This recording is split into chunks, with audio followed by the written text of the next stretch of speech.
Selamat malam dan selamat datang di Pasti Bisa Coffee. Boleh tepuk tangan buat kita semua teman-teman. Ya, ini sepertinya ekspresinya kali ini agak berbeda ya. Karena seminggu berlalu dari episode sebelumnya, 2 pertandingan timnas, banyak kejadian di dalam dan luar lapangan yang bisa kita bahas. Dan tentunya kalau gue lihat dari muka-mukanya ini, banyak banget yang ingin disampaikan nih kayaknya. Yoi. Dan juga kita menyapa buat teman-teman di rumah yang menyaksikan dari gadget, dari TV Android, dimanapun kalian berada pagi, siang, sore. Jangan lupa untuk ninggalin komentar-komentar kalian di bawah. Siapa tahu ada kritik-kritik yang tentunya bakal kita baca dan bermanfaat buat kita semua. Dan masih sama kali ini dari Pasti Bisa Coffee di Pancoran. Buat teman-teman di rumah yang penasaran sama rasanya gimana, biasanya kan cuma ngeliat teman-teman yang di sini nongkrong, bisa langsung order di Shopee Food, GrabFood, Gojek, GoFood, ada semua bang ya? Oke, gokil. Harga-harganya bersahabat bang ya? Bersahabat, buat mahasiswa ya? Mahasiswa mana dulu nih? Untar. Oke ya, kita nih hari ini sudah mendapatkan ada 13 nama yang bakal tampil. Kali ini temanya masih seputar sepak bola dan juga timnas ya. Karena ya mungkin kemarin kita semua susah tidur. Atau juga terbayang-bayang, aduh harusnya kayak gini nih. Dan banyak komentar-komentar, kita juga mengundang buat teman-teman di rumah yang belum pernah hadir ke sini. Setiap hari Kamis di Pasti Bisa Coffee, kalian bisa langsung menyampaikan opini-opini kalian. Yoi. Dan juga sebelum kita memulai untuk penampil pertama, seperti biasa kita bakal mendengarkan satu kata, dua kata, nggak mungkin ya satu kata, dua kata. Iya makanya Mas Titer cuma terima kasih udah 2 patah kata. Langsung saja bersama-sama kita sambut, ini dia. Our daily management staff, asik. Mbak, yoi. Enggak, DPI Jowo kalau gue.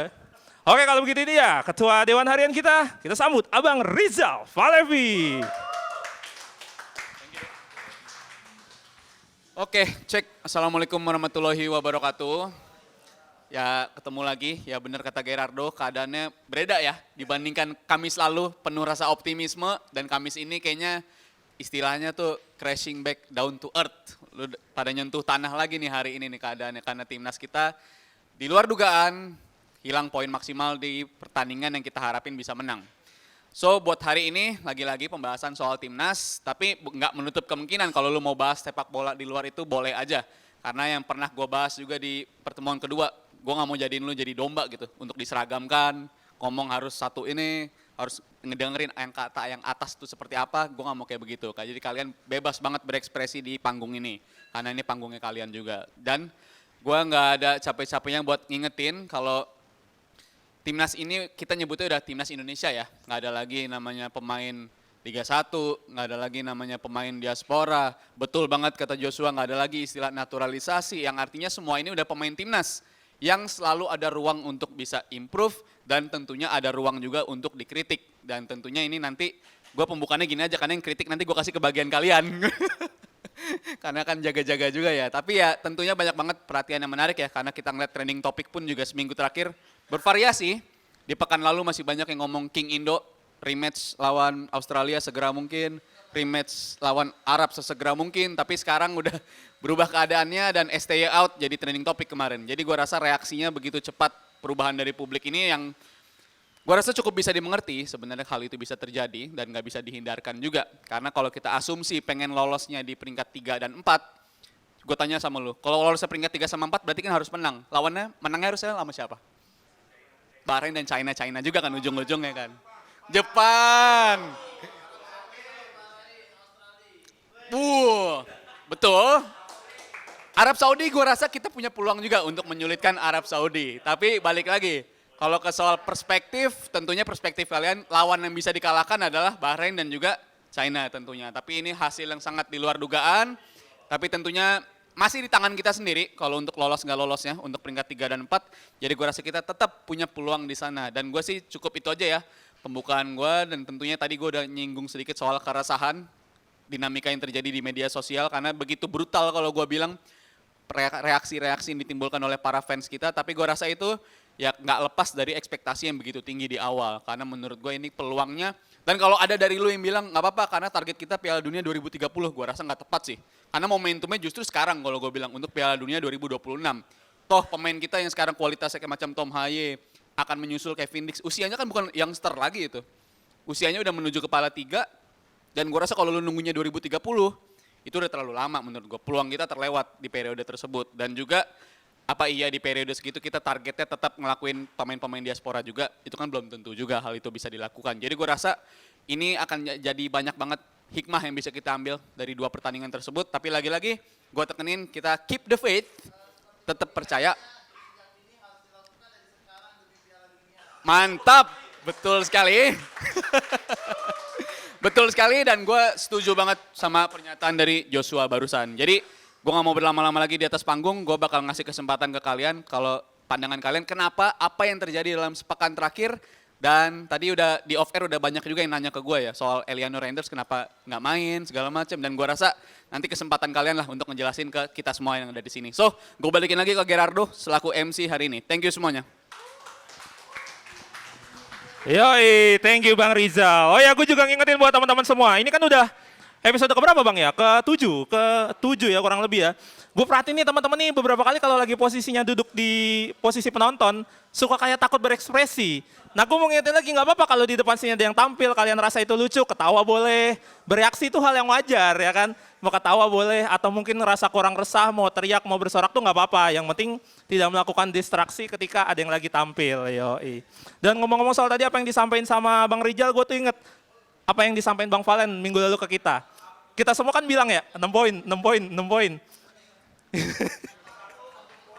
Iya, Bang Valen kan naik kan pas closing kan, dia ngingetin katanya, kalian tuh harus ingat, harus tetap realistis. Kenapa kalian tadi bilang 6 poin, 6 poin, 6 poin, 1 poin aja udah syukur. Luar biasa memang Bapak Ketua kita itu ya, memang sudah visioner sekali. Yoi. Dan oke, nggak cuma gua kali ini, ada juga, nggak cuma Bang Rizal maksudnya, kali ini juga bakal ada sedikit kata sambutan lah ya dari staff SUS Jebret. Dan yang kali ini akan diwakili oleh, kita sambut Abang Gary. Hari ini thank you semua yang udah datang. Ada berapa orang? 20? Ya 20-an orang lah kita di sini ya. Pertama, ini momen yang spesial buat kalian. Jadi kita sekali lagi seperti ada tim scouting di sini, ada Rizal. Jadi maksimalkan kesempatan kalian untuk bisa tampil di tempat ini supaya apa? Supaya kalian cita-cita yang mau jadi pandit, kalian mau jadi host, kalian mau jadi orang yang pengen tampil, mencoba tampil di depan dan mencoba untuk berdebat, mencoba untuk mengutarakan pemikiran kalian. Di sini tempat yang pas, jadi maksimalkan. Dan Rizal nanti pasti akan ngajak kalian kalau sesuai dengan kriteria yang kita cari di DPI Muda ya. Terus apa ya? Gak ada sih soal timnas mah ya. Kalau soal timnas yang gue yakin menang lawan Jepang gitu. Iya kan, iya gak sih? Karena orang berekspektasi menang lawan Cina. Gue kemarin tuh masih kurang, gak tahu kenapa pokoknya gak sejahtera aja megang live reaction kemarin, tapi enggak lah. All the best buat timnas Indonesia, bulan depan masih ada 2 pertandingan, lawan Jepang dan lawan Arab. Jepang kita away apa home ya? Oh serius? Home brar. Home dua-duanya, jadi gue sih sebagai orang yang selalu percaya dengan pelatih, mau Eliano Reinders gak main, kenapa Asnawi main, itu adalah keputusannya dia udah bertanggung jawab di post-match interview, kan dia juga bilang kan bahwa emang pertandingan kali ini emang adalah pertandingan yang kayaknya Cina itu punya motivate lebih gitu, karena mereka udah 3 kali kalah beruntun, sementara kita yang, satu hal yang udah pasti gue tahu adalah, formasi yang diturunkan Sintayong adalah harapannya kita diserang sama Cina. Karena Sintayong itu nggak memainkan si Tom Haye di tengah kan. Ekspektasinya dengan mainkan Ivar dan juga Nathan, itu kan motong-motong bola di tengah. Tapi ternyata kita yang megang bola. Giliran kita megang bola, bingung kita mau ngapain. Nggak tahu mau ngapain. Tapi ya it's okay lah. Masih ada pertandingan lain, untungnya Arab sama Jepang ya, imbang. Terus, Arab sama Bahrain, imbang. Terus Australia sama Jepang juga hasilnya imbang kan. Nah, ini kesempatan yang masih ada buat kita untuk kita bisa maksimalin untuk bisa lolos ke babak Piala Dunia. Udah segitu ya dari gua, terima kasih. Silakan Geraldo, kita lanjut. Senang-senang teman-teman sini. Ya, itu dia tadi beberapa kalimat penyemangat dari Abang Gary. Ya, tadi kalau dibilang kan sudah bilang ada banyak-banyak keresahan dari Bang Rijal, Bang Gary juga nanti timnas akan dibahas sama kalian. Sudah saatnya ini kita akan memanggil para performer kita. Ayo. Deg-degan kan pasti ada kan siapa yang akan duluan? Oke, untuk yang tampil pertama ini dia udah paling semangat nih dari tadi. Dia ini udah nanya-nanya ke Bang Rizal soal make sure dulu apakah materi yang gue sampaikan ini benar atau enggak. Karena takut menyebar hoax kan. Ya, performer yang satu ini, yoi, pandit kita yang satu ini, dia itu dulu kalau bisa dibilang itu teman main masa kecilnya Kazuyoshi Miura. Yoi, bener teman masa kecilnya. Tapi King Kazu kalau ketemu dia sungkem. Karena secara penampilan, waduh, bahaya ya. Oke kalau gitu, berikan tepuk tangan untuk Ismail. Kazuyoshi Miura ya. Wagner Lopez gue. Ini sesi marah-marah ini ya. Ini sebenarnya banyak yang mau disampaikan nih tentang STY dan Timnas ya. Oke, yang pertama saya kok jadi inget Claudio Ranieri ya, kalau lihat STY sekarang. Terlalu overthinking ya. Jadi ini mungkin STY mungkin ya untuk kali ini boleh dikasih warning lah. Atau ya kartu kuning lah kalau gitu.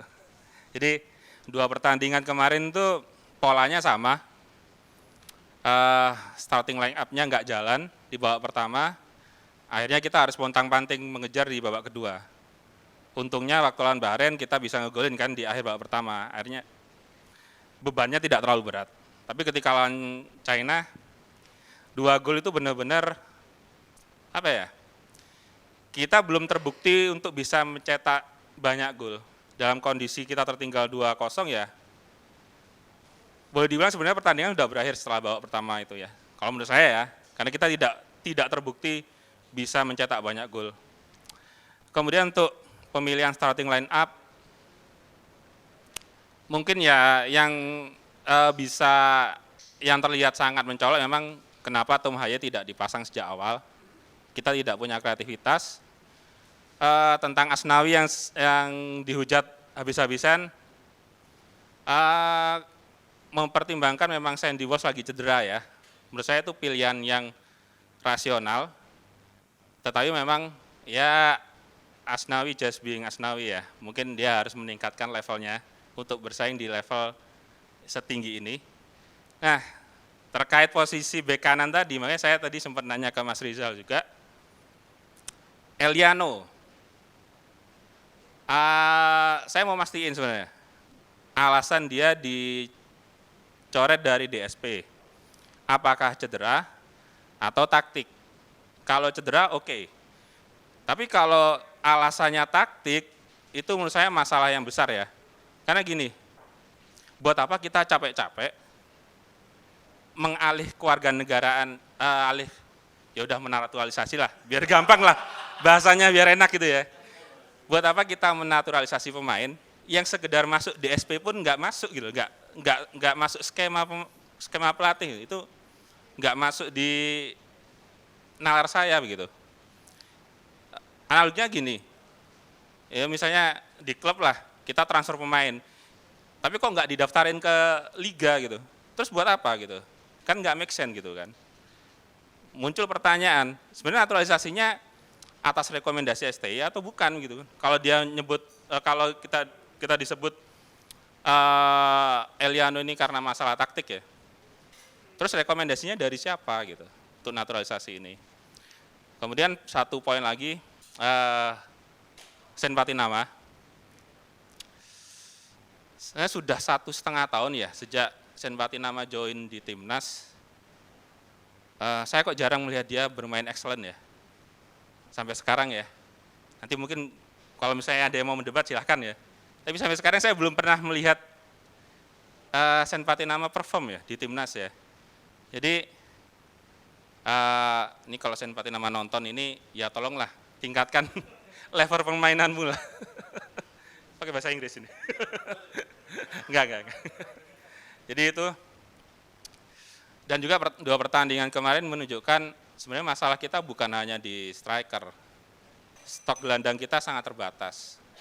Kita hanya punya 2 gelandang di posisi yang di posisi itu, di tengah itu kita cuma punya 2. Ivar Jenner dan Tom Haye. Nathan bek kiri yang didorong jadi gelandang. Witan kan melebar posisinya. Saya di posisi CM itu. Makanya kalau memang mau membenahi timnas sekarang, ya coba kita cari pelapis di posisi itu atau opsi-opsi lain di posisi itu. Karena kita hanya punya dua plus satu pemain yang dipaksakan di posisi itu. Jadi sangat tidak ideal. Terus apa lagi nih? Harapannya, saya sudah menurunkan ekspektasi sih sebenarnya. Jadi 2 pertandingan di bulan November melawan Jepang dan Arab, ya berharap main sebaik-baiknya aja lah. Tentang hasil, ya hasil akan muncul dari proses yang benar, usaha yang benar. Itu aja sih. Makasih. Tepuk tangan buat Mas Ismail. Boleh kembali ke tempatnya Mas Ismail. Ya tadi ngomongin soal menurunkan ekspektasi. Sejujurnya gue sendiri juga sempat begitu loh teman-teman. Kemarin itu kan sebelum kita ke pertandingan ketiga ini ya, lawan Bahrain dan juga lawan Cina. Ini kan heboh banget di Twitter, di Instagram. Kita ceng-cengan sama netizen Malaysia tuh. Terus habis itu kita tuh kayak agak jumawa. Kita bilang, ya nanti buktikan, kata mereka nanti buktikan aja lah King Indo di AFF, jangan King doang. Terus gue mikir, ngapain sih kita masih fokus di AFF, fokus kita mah di Piala Dunia ya. 2 pertandingan ya lawan Bahrain sama lawan Cina. Gue jadi mikir, sepertinya AFF tidak buruk-buruk amat. Karena kalau kita melihat dulu ya, maksudnya ketika timnas belum sampai di tahap ini lagi di round ketiga. Katanya kan AFF itu adalah gelar yang paling capable untuk dicapai gitu kan. Jadi kayak kita tuh kayak penasaran nih udah bertahun-tahun. Dan pada kenyataannya memang katakanlah kalau diibaratkan AFF ini adalah orang yang pernah kita gebet gitu kan. Kita udah berusaha buat move on untuk cari yang lebih baik. Ternyata setelah yang lebih baik kita mikir, ternyata AFF tidak buruk-buruk amat. Iya balik lagi akhirnya ya, sama mantan gebetan lagi gitu ya. Oke kalau begitu kita langsung siap nih untuk melaju ke performer selanjutnya. Ini pandit yang satu ini berprofesi sebagai dosen. Jadi dia kalau menjelaskan tentang sepak bola, itu nggak bisa nih ala-ala mahasiswa atau ala-ala penonton umum. Dia harus terstruktur dan sistematis, asik. Karena sesuai profesinya kan. Ini dia jauh-jauh dari Labuan Bajo, kita beri tepuk tangan untuk Mas Andri. Cek. Oke, selamat malam semuanya. Selamat malam teman-teman KPI, selamat malam Pasti Bisa Kafi. Oke teman-teman, kemarin kita dapat pelajaran berharga ya dari 2 pertandingan. Nah itu membuktikan bahwa kita memang masih levelnya segitu ya teman-teman. Oke, kita tidak akan masuk di pembahasan kenapa Sintayong pilih pemain ini, karena dia punya kewenangan ya. Dia punya otoritas tersendiri. Persoalan skema atau game plan-nya dia nggak berjalan, mungkin karena Cina memiliki persiapan yang lebih baik. Jadi harapan Sintayong untuk bermain yang seperti yang diharapkan mungkin tidak terjadi, karena itu tadi. Cina justru bermain lebih baik dan justru kita yang ibaratnya kena jebakan sendiri lah. Jadi niat untuk menjebak lawan tapi malah jadi bumerang. Oke, cuman yang muncul nih teman-teman, ada 2 kubu lah intinya ya. Ketika kondisi kayak sekarang itu kan muncul banyak tuh kritik-kritik. Nah fatalnya ketika ada yang kritik itu banyak yang mengatakan bahwa FOMO lah atau kenapa muncul pada saat kalah lah. Nah menurut saya ini yang selalu saya tekankan dari kemarin-kemarin bahwa kita penting meliterasi teman-teman. Bahwa oke, di satu sisi timnas kita sedang dalam tren positif, tapi kita jangan lupa, kita harus memberi ruang juga untuk timnas kita untuk dikritik, biar nggak lupa gitu kan. Kemarin netizen banyak yang bilang Sintayong salah pemain, para pandit juga segala macam. Ya itulah tugas media, tugas para pandit adalah mengimbangi ya, menjembatani netizen, mengimbangi opini di masyarakat bahwa oke, kita boleh muji, tapi jangan lupa kita kasih dong kritik. Biar si Sintayong atau kita semua nggak jumawa gitu kan. Alhasil kan kita dari kemarin optimis kan, kalau kata Mas Rizal akhirnya kita jatuh kembali ke bumi. Ya ke depan ya mungkin kita perlu memberi ruang gitu kan. Jadi oke, yang positif kita beri apresiasi, tapi jangan lupa kita harus memberi ruang. Bukan berarti kita menjelek-jelekan atau menghakimi, bukan. Tapi kita memberi kritik untuk improve ke depan. Dan kita semua berharap tentunya di 2 laga ke depan, para pemain kita bermain nothing tulus saja. Yang penting bagaimana bermain baik. Saya tuh sedikit khawatir ya, belajar dari pengalaman bahwa ketika banyak yang kayak nobar, antusiasme masyarakat tinggi, itu justru berbanding terbalik dengan hasilnya nanti. Kalau kalian ingat Piala Asia ya, kita berapi-api tuh setelah mengalahkan Korea. Tetapi ketika kalah lawan Uzbekistan itu semua down semua. Dan itu lawan Uzbekistan itu animonya luar biasa. Bahkan nobar hampir di seluruh tanah air kalau nggak salah. Ya itu tadi, kembali lagi, ketika ekspektasi penonton kita sedang tinggi-tingginya, kita lupa bahwa timnas ini sedang berkembang gitu kan. Jadi ketika ekspektasinya tinggi dan hasilnya nggak sesuai harapan, kita down, oke, ada yang realistis lah, ya udahlah emang segitu. Tapi kan ada yang ya sumbu pendek ibaratnya, ya dia habisin Sintayong lah, habisin para pemain. Nah itulah tugas kita sebagai pandit, tugas media, baik media mainstream, media sosial untuk minimal menetralisir lah situasi bahwa yang kritik ini bukan berarti menghakimi, yang kritik ini bukan berarti benci timnas, tapi kita perlu ini aware dengan keadaan timnas bahwa oke, ketika positif kita kasih feedback positif, ketika negatif ya kita harus akui juga bahwa Sintayong harus improve gitu misalnya, jangan coba-coba line up misalnya. Ya dia harus mempertimbangkan bahwa ini bukan game persahabatan yang sekedar dicoba, ini ibaratnya partai final ya. Lu kalah 0 poin, lu menang lu dapat 3 poin dan kemarin itu sangat disayangkan kan. Kalau kita menang 1 aja kita udah urutan 2. Ya tapi kembali lagi ya emang kualitas kita segitu aja gitu kan. Masih banyak yang perlu improve dan kita berharap laga bulan depan kita punya keuntungan di kandang, kita semoga bisa memberikan hasil yang terbaik lah. Dan target realistis 3-4 itu menurut saya masih bisa lah. Yang penting ke depan ini maksimalkanlah semua laga yang dihadapi timnas. Yang terakhir mungkin saya nyebrang sedikit ke Eropa ya. Mohon maaf teman-teman MU, sepertinya harapan kalian untuk Tuchel jadi pelatih MU pupus ya. Karena Thomas Tuchel diambil sama timnas Inggris. Nah, ngomongin Tuchel ini teman-teman bebannya cukup berat ya. Kalau saya baca di 2 hari terakhir itu targetnya Piala Dunia ya. Menurut saya ya bisa dibilang Tuchel harus bisa memuaskan rasa penasaran. Kalau kita lihat timnas Inggris dalam berapa turnamen akbar berapa tahun terakhir misal yang paling saya ikuti dari 2018 lah. Mereka kalah di semifinal kalau nggak salah sama Kroasia. Lalu di 2020 Euro kalah di final sama Italia. Lalu di 2022 kalah sama Prancis 8 besar. Lalu terakhir final lagi Euro. Artinya udah hampir dikit gitu loh. Jadi ibaratnya si Tuchel ini tinggal lanjutin dikit lah. Kalau bisa polis dikit, saya yakin para pencipta timnas Inggris sedikit lagi akan menyanyikan Football is Coming Home. Semoga ini benar tadi. Oke, mungkin dari saya cukup sekian. Intinya kita sama-sama bangun literasi nih teman-teman. Ya, kita support timnas dengan hasil positif, tapi kita juga tetap memberikan ruang untuk timnas kita masih kurang di A, B, C, dan D-nya. Sekian dari saya, terima kasih dan selamat malam. Terima kasih atas pemberian materinya Bapak Andri. Semoga bermanfaat bagi kita-kita semua yang hadir di sini. Karena Bapak dosen kita harus hormat, tapi benar juga ya kalau dibilang masalah banyak yang mengkritik ya.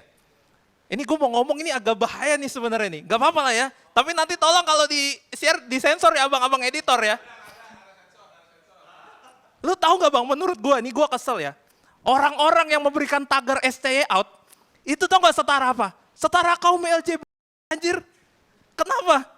Suka menyelipkan agenda-agendanya di saat-saat tertentu. Iya kan? Tolong disensor.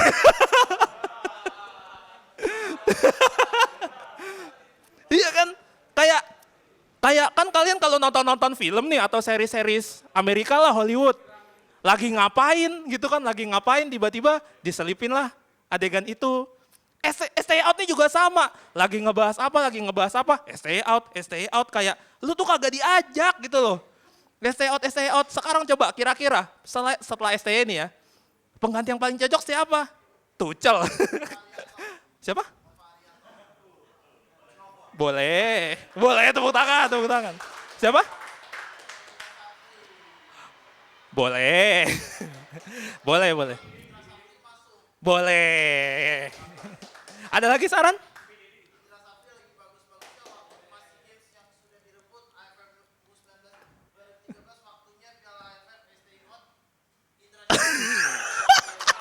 Luar biasa. Oke teman-teman, kalau begitu saya tidak perlu mempresentkan siapakah yang akan tampil setelah ini. Ini kalau saya boleh present sedikit, dia ini tuh ibarat bak super sub di tengah musim. Datang tiba-tiba di saat suasana lagi hampa. memberikan warna buat kita di tengah-tengah ini yang lagi kayaknya wah sepertinya hari sudah mulai membosankan. Lalu dia datang memberikan harapan supaya kita semua ceria. Siapa itu? Ini dia satu-satunya, the one and only, big fans of Chelsea Football Club. Boleh tepuk tangan yang meriah buat Joshua. Selamat malam semuanya. Tadi tagarnya STY out mulai bergema. AFC PSSI minta restuin ke AFC untuk rematch laga Bahrain lawan Indonesia karena protesnya wasit, karena wasit gak ada ijazah, wasit asal Uni Emirat Arab. Mau tahu gak punya ijazahnya apa? Ijazahnya ijazah SD. Wasit asal Uni Emirat Arab, sekolah gak dilanjutin, sekolah wasit gak dilanjutin lagi. Akibatnya apa? Wasitnya lagi down, pas kita hampir menang, tiba-tiba gawang kita dirampok dua-dua. Ingat pas lawan Cina kita kalah, kita gak bisa bermain dengan apapun. Mengandalkan pemain naturalisasi tidak cukup. Misalnya Jody Amat bertengkar, Sandy Walsh cedera sama Eleanor Hernandez cedera, apa itu dicoret? Masuk apa dicoret? Belum tentu. Padahal nanti pas lawan Jepang yang ganti si Sandy sama Jody, Wahyu, Ferrari sama Rido, sama Jay Itses. Potensi nih, Wahyu, Ferrari sama Rido lawan Jepang wajib diturunkan. Apalagi nanti ada Piala AFF bulan Desember. Siap, tanpa Jody sama Sandi, STY cuma ngandelin Ferrari, Wahyu sama Rido. Itu adalah alasan STY untuk menang. Kalau nggak menang, kalau kalah STY kita ganti ke Indra Syafri. Padahal Indra Syafri sudah pasang Ferrari, Wahyu sama Rido untuk back. Jangan lupakan Jay Itse sama Edo Febriansah. Membawa jasa pahlawan waktu AFF 2020 sampai Piala Asia 2023 itu harus dipasangkan. Begitupun juga dengan persaingan Serie A makin ketat. Juve, Inter, Napoli lagi panas-panasnya banget. Apalagi Inter Milan akhir pekan nanti harus lawan AS Roma. Sementara Juventus gak tahu lawan siapa. Kita berharap Inter Juventus itu ibarat bak final. Bak final, laga final kepagian akan digelar minggu depan. Nah, Inter Juventus ini akan menentukan siapakah yang akan Scudetto nanti di akhir musim. Pokoknya jelas besok lawan Jepang kita kalah 1-3. Kayak kemarin. Nanti pas lawan Arab Saudi 1-0 cukup. 3 poin atau 4 poin terserah. Yang penting STY tetap bertahan. Kalau STY kalah, out ganti Indra Syafri. Untuk Liga Inggris, Chelsea sama Liverpool lagi panas-panasnya, lagi berebut juara Liga Inggris. Chelsea dan Liverpool panas-panasnya. Mungkin agak panasnya kayak pergantian ke itu transisi pemerintah. Apalagi sama Partai Biru dan Merah. Sama Partai Biru dan Merah akhir pekan ini. Siapakah itu? Kita tunggu saja akhir pekan nanti. Terima kasih.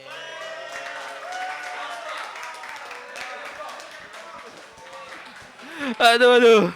Suara gue habis ketawa loh ini.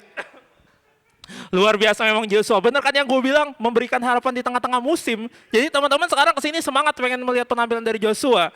Karena memang sudut pandang melihat sepak bola itu kan beda-beda ya setiap orang ya. Makanya ini Joshua ini memberikan pandangan yang unik dari nonton bola dari kapan, Jos? Dari kecil? Dari kelas 1 SD.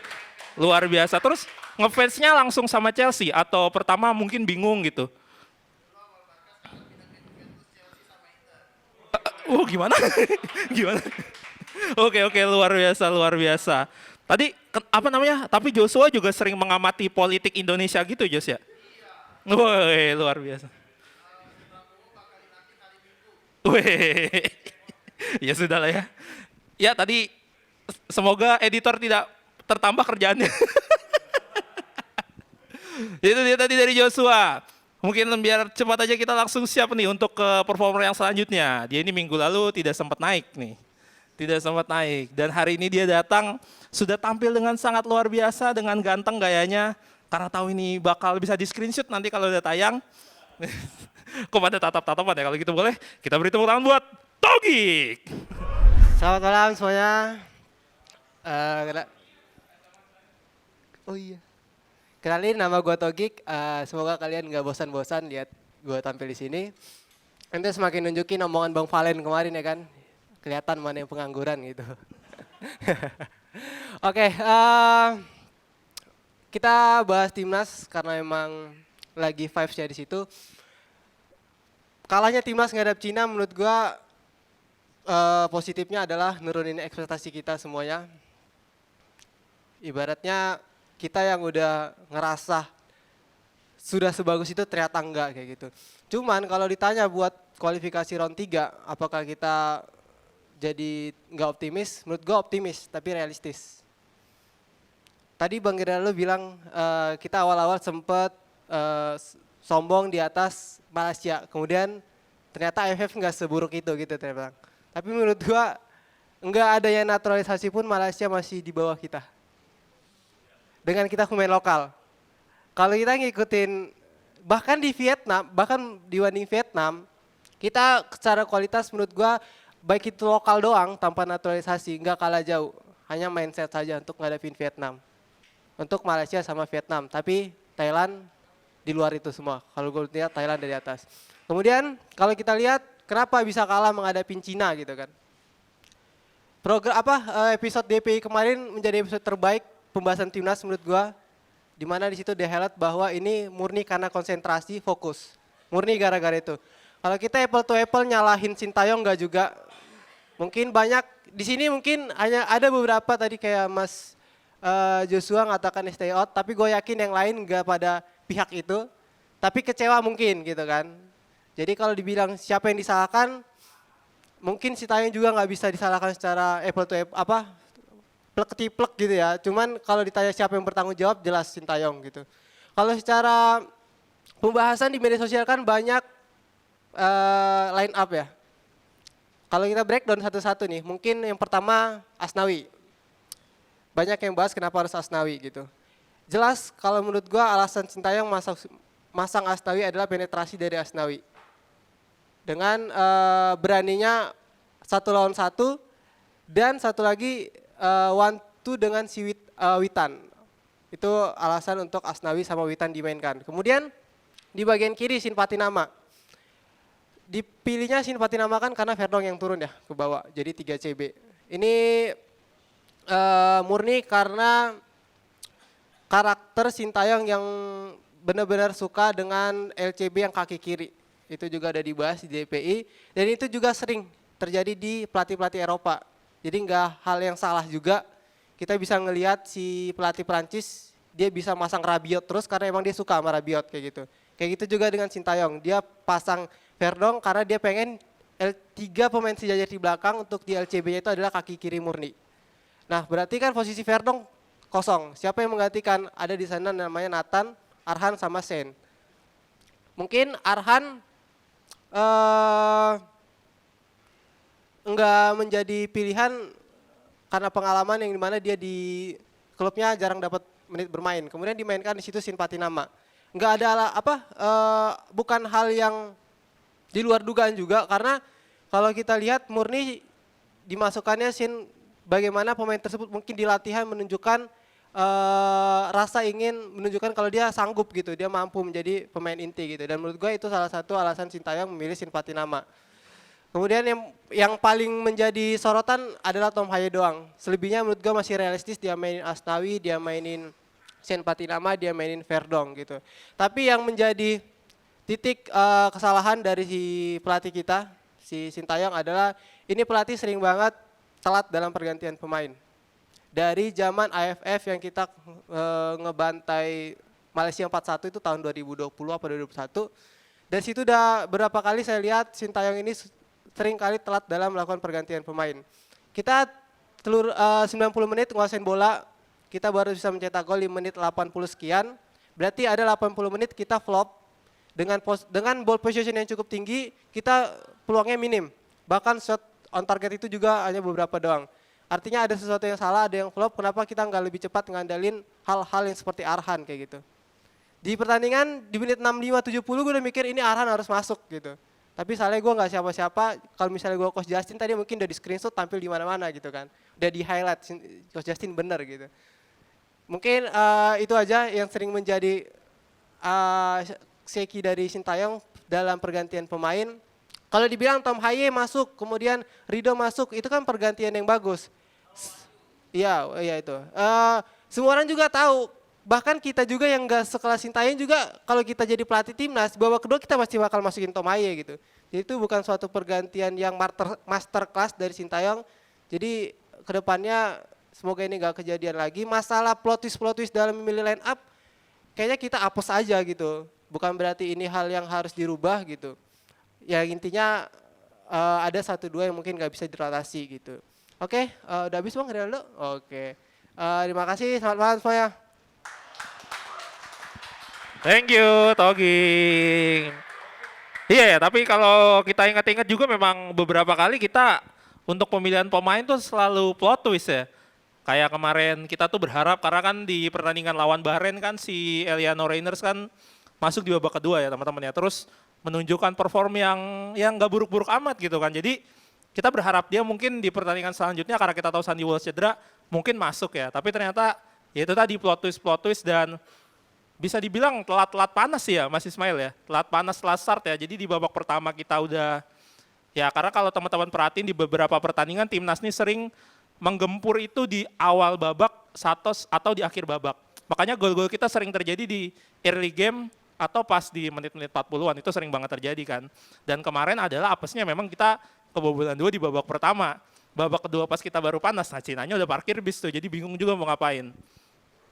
Keren tapi Mas Toge opininya lumayan mengingatkan kita dan juga ya lagi-lagi ya udah beberapa penampil hari ini mengingatkan kita untuk kembali ke bumi. Gitu. Kemarin-kemarin kita udah kayak sedikit bersayap ya. Yes. Terus sekarang kayak sayapnya udah mendarat lagi gitu. Oke, yang terakhir nih sebelum kita break, hari ini ada salah satu teman kita yang akhirnya katanya sudah berkesempatan lagi untuk mampir ke KPI ini setelah beberapa episode. Itu sempat absen karena katanya belum dapat libur. Yoi. Tapi hari ini tadi dia di awal udah banyak menyampaikan materinya tuh ke Mas Ismail tuh, sudah konsultasi kayaknya. Kira-kira kalau bahas ini oke nggak ya Mas? Oke, ini juga oke nggak ya Mas? Oke. Dan hari ini begitu gue tanya, lu hari ini mau naik Bang? Mau gas? Asik, mau gas. Oke, boleh kalau gitu kita sambut beri tepuk tangan untuk Yanuar Fajar. Ya, selamat malam semuanya. Oke, gua kembali lagi. Sorry sebelumnya, ya gua menghilang karena ya sibuk. Langsung aja ya. Gua pribadi mau bahas dulu ya perihal timnas sedikit aja ya. Mohon waktunya bentar. Kalau perihal timnas, jujur aku sebagai orang awam ya, jujur gua perihal timnas senior gua belum mengulik sedalam kayak teman-teman yang tadi udah tampil. Tapi kalau opini dari gua, kayaknya untuk Sintayong harus merubah taktik. Yang biasanya bermain dengan 3 back harusnya bermain 4 back. Karena kenapa? Karena dari awal Sintayong sampai sekarang selalu konsisten pakai 3 back. Tapi apa salahnya? Harus cobalah bermain 4-2-3-1, 4-3-3 atau 4-4-2. Karena kenapa? Polanya itu kayak udah ketahuan gitu sama negara yang dilawannya. Oh, pasti mainnya ini dan pasti dieksploitasinya tuh ya itu lagi. Semoga ya. Nanti ketika melawan Jepang, Arab Saudi harusnya merubah ada hal sesuatu yang baru. Tapi ya agak beresiko ya melawan tim terkuat nomor 1 di Asia dan melawan Arab Saudi yang katanya Arab Saudi juga pelatihnya juga udah ganti karena Roberto Mancini tadi aku dengar udah dipecat katanya. Udah diganti sama caretaker dari timnas. Kalau nggak salah tadi aku baca berita gitu. Makanya agak ngeri juga sih tapi kalau misalkan Sintayong nanti nanti kan ada jarak dari November ke Maret untuk pertandingan window selanjutnya ya, melawan Bahrain dan Cina. Ya kalau bisa ya itu pokoknya window nanti bulan Maret, Bahrain pokoknya salah satunya. Ya kalau bisa rekrut lagi pemain naturalisasi atau keturunan lah ya gitu. Kalau bisa ya ambilnya itu di pemain tengah karena apa? Tom Haye itu gak bisa dipasang di DMF, harus agak maju dikit kayak De Bruyne lah kalau di City. Dan harusnya ada pemain jangkar ya mungkin Jairo Redolwald yang mantan Crystal Palace yang sekarang bermain di Royal Antwerp ya coba kalau bisa diambil ya ambil mungkin Ole Remeni tapi ya banyak yang bilang Ole Remeni itu agak sulit ya karena Ole Remeni itu ya masih muda tapi gimana ya dia tuh masih bimbang gitu karena dia masih berharap lebih ya dipanggil oleh timnas Belanda karena kita tahu sendiri penyerang Belanda juga ya lagi krisis penyerang ya ya penyerang Depay kan Depay sih sekarang ada di Liga Brazil dan masa mau ngandelin West Coast mungkin orang ini juga lihat opportunity yang ada di timnas Belanda. Siapa tahu kan bisa masuk timnas Belanda. Jadi kayaknya masih melihat dulu Belanda sebelum Indonesia. Oke, itu aja sih untuk timnas. Aku mau bahas ya. Jadi yang lainnya ya. Karena apa ya? Minggu sekarang sadar gak sadar kita itu udah ada Liga Inggris atau Liga Top Eropa lah ya. Aku mau bahas Liga Inggris aja ya. Kayak sekarang ya, aku lebih fokus ke beberapa tim besar lah ya, bukan tim besar. Tim yang sering disorot oleh para penonton ya. Apalagi ya minggu sekarang big match Liverpool melawan Chelsea. Dan bermain itu di Anfield ya. Tapi gue gak akan bahas dulu itu di akhir aja ya. Aku akan bahas kayak apa ya, sekarang kayak tim apa ya, yang selalu menghibur kita setiap minggunya itu tim Kabupaten Manchester yaitu MU. Ya sekarang dia akan bermain di minggu sekarang tuh di kandang ya, di Curug Old Trafford ya, menghadapi Brentford ya, tim tawon. Tapi aku harap apa ya, sebagai fans non MU berharap hasilnya imbang ya, jangan kalah. Karena apa? Kita butuh hiburan tiap minggunya ya, itu masalahnya. Tapi kalau kalah juga gak apa-apa sih, ya semoga yang menggantinya itu Southgate itu aja. Karena Thomas Tuchel kan udah naik ke timnas Inggris. Jadi kalau penggantinya Southgate gak apa-apa, setidaknya ada hiburan tiap minggunya. Itu aja sih. Nah, di match lainnya ada Bournemouth melawan Arsenal. Nah ini nih, Arsenal masih diuji karena apa? Declan Rice kan belum sembuh kan, masih cedera kan. Nah, sama ini si Martin Odegaard ini melawan Bournemouth yang bisa disebut bertahannya agak alot, ya. Dan ya nggak serang balik. Ya kita lihat apakah terpleset atau gimana. Nah, next match selanjutnya ada City melawan Wolverhampton. Musim kemarin City tergelincir di Molineux Stadium, kalah 2-1 melawan Wolverhampton. Ya semoga ya bisa menjadi kejutan lah. Ya karena kan kalau City kalah ya Liverpool makin dingin aja di pucuk tapi gak enteng juga di pucuk karena apa? Liverpool minggu sekarang ketemu Chelsea dengan pelatih baru dan taktik yang baru. Dan Liverpool juga punya catatan buruk ya, setelah jeda internasional mereka selalu hasilnya jelek. Kayak kemarin lawan Nottingham Forest, gak ada angin gak hujan, kalah 1-0. Dan sekarang melawan Chelsea ya walaupun Chelsea pemainnya banyak bejibun ya kayak tim 2 RT atau 1 desa ya, tapi kita juga harus mewaspadai ya. Ya aku kan sebagai fans Liverpool, Chelsea itu terlalu banyak pemainnya. Karena apa? Saking banyaknya bingung gitu mau lihat next match itu siapa dimasang atau apa ya mau dimainkan oleh Enzo Maresca. Cuman ya was-was aja karena mainnya di Anfield, ya pasti tekanan ada di tuan rumah pastinya. Dan tekanan juga sebagai Liverpool harus mempertahankan singgah sana. Dan semoga aja musim sekarang jadi nambah lagi trofi. Itu aja sih. Itu aja. Terima kasih. Thank you Mas Fajar. Ya itu dia tadi. Tadi kita di beberapa penampil awal kita udah lihat pembahasan dari timnas, terus juga ada dari Liga Serie A dari Joshua dan juga yang terakhir tadi ada beberapa informasi dari Liga Inggris. Kalau begitu seperti biasa sudah memasuki tengah musim di episode kali ini. Tengah musim apa? Setengah babak, asik setengah babak. Jadi sekarang kita akan break terlebih dahulu, kita akan kembali beberapa menit.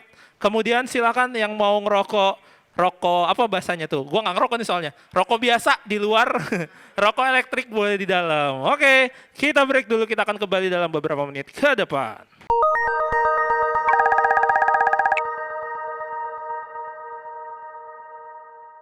Oke, kembali lagi di Komunitas Pandit Indonesia. Tepuk tangan dulu dong. Oke teman-teman, sebelum kita melanjutkan untuk ke performa selanjutnya, gue mau curhat sedikit nih. Jadi beberapa hari lalu, di minggu lalu gue kesini kan.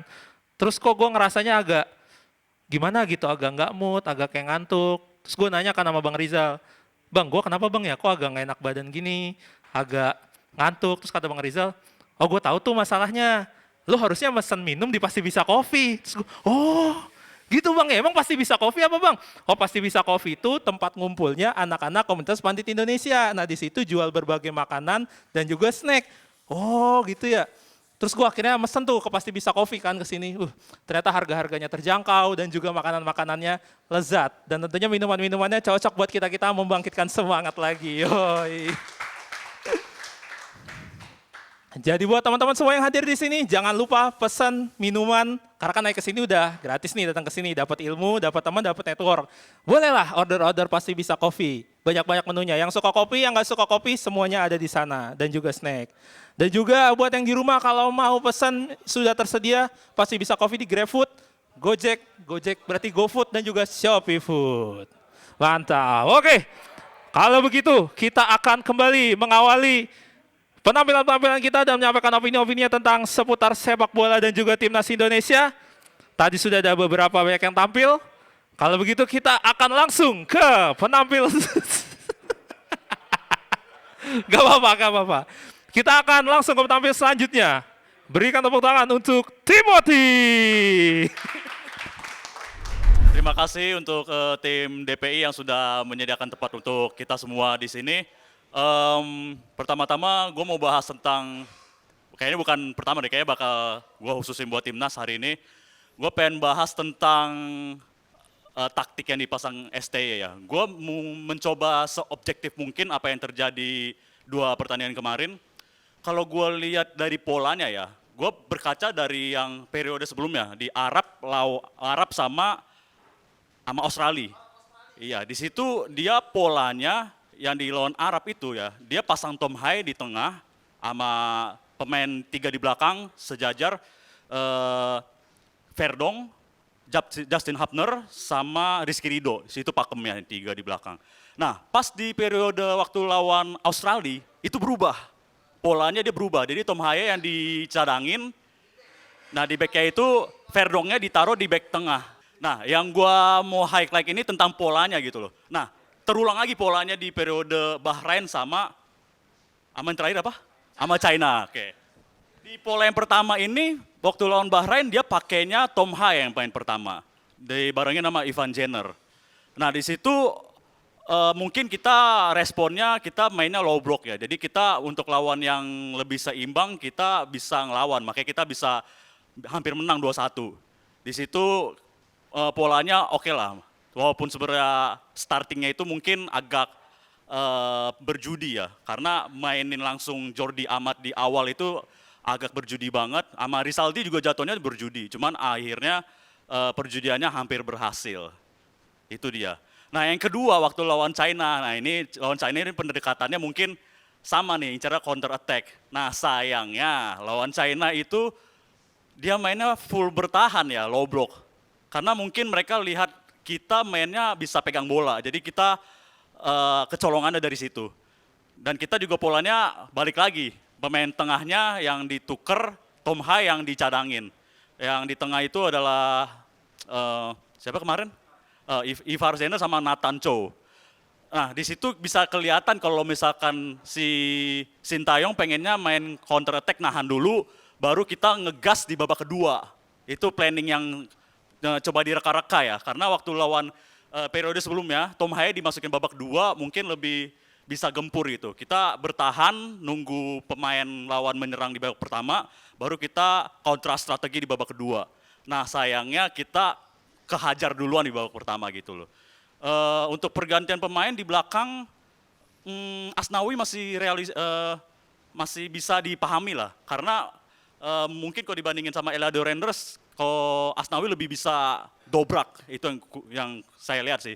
Karena kemarin kalau Eleanor Renders kemarin main di back sayap kanan, masih agak shaky gitu, mungkin ya. Masih agak, entah mungkin satu pertandingan atau emang dia posisinya bukan natural di situ. Terus di bagian kiri, Senpati Mama, kemarin main nggak buruk-buruk amat gitu ya. Cuman karena satu kesalahan error yang jadi down mental kita gitu loh. Kita kebobolan di babak pertama itu sulit banget, apalagi kita kebobolannya 2 gol. Itu buat kita tuh susah ngejarnya lagi. Di babak kedua kita juga nyerang, tapi kita polanya itu agak susah gitu, nggak ketemu polanya. Kita pengen mancing dari sayap, tapi mereka nggak bisa nggak kepancing gitu sama stretchingnya dari kita.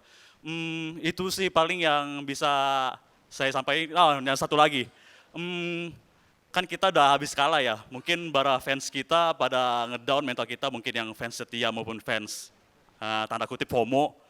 Yang mau saya sampaikan adalah kita belajar dari fans China. Fans China udah 3 kali kalah, kebantai Jepang 7-1 kalah lawan Arab sama kalah lawan Australia.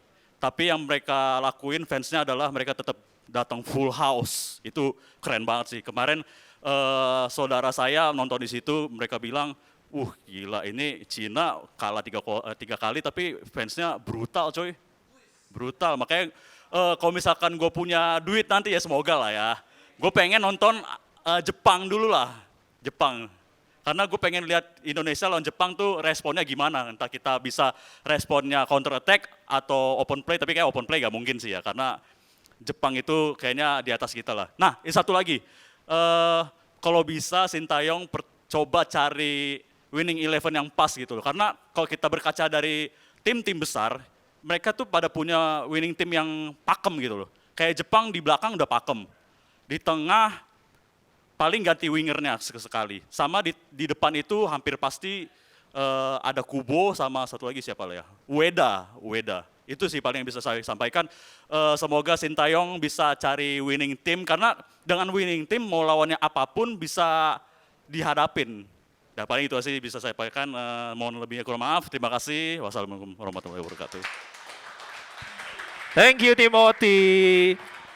Bener juga kalau dibilang-bilang soal Asnawi tadi punya daya gebrak, bener juga ya, akhirnya gue sedikit tersadar sih dan jadi ingat karena memang Asnawi kan tipenya eksplosif ya, jadi ketika dia ada di sayap kanan itu menusuk-nusuk ke dalamnya gitu. Karena gue ingat waktu itu pas pertandingan yang AFF 2022 yang kita main di sini, gue lupa babak grup apa semifinal, babak grup, ketemu Thailand itu kan 1-1 ya, Indonesia dapat gol penalti dan penaltinya itu kan hasil dari apa bahasanya kalau nyerang itu agresivitas dari Asnawi dari sayap kanan ke dalam, terus dia apa sih meliuk-liuk, dia syuting kaki kiri, lalu kemudian jadi handballnya Thailand. Kalau nggak salah kena teraton deh kalau nggak salah gue, kena teraton ya.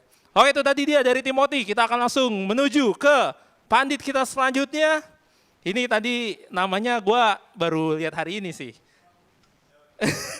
Ayo siapa tuh, tapi tadi dia mencentang kolom yang mau naik hari ini. Kalau begitu langsung kita sambut, ini dia Billy.